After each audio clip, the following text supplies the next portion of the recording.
Ano ba itong Pilipinas? Maligaya kayo o hindi? Ay, maligaya pala. Sa bahay, hindi na. Yung Inday na.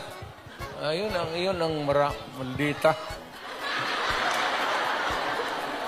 Di ba sinabi ko sa inyo, sino yung mga matatanda dito na? Di ba sinabi ko sa inyo, maliit pa yan si Inday. Sinabi ko na sa inyo, maldita yan, bantay kayo. So, nakita nila nagbugbog ng pulis. Hindi lang yun.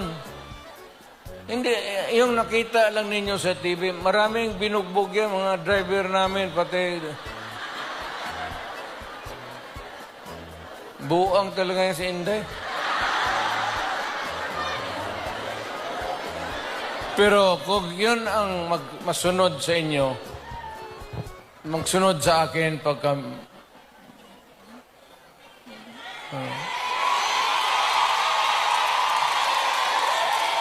maswerte kayo kung yan ang magsunod sa akin. Kasi malapit na tayo talaga sa gira. Mamili kayo ng kalaban.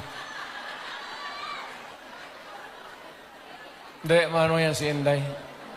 Bright, smart, pero mainit ang ulo. Hindi na ako magtagal kasi ang pinunta namin dito, magpakilala naman. Sabihin ko lang yung mga pangalan, tandaan lang ninyo.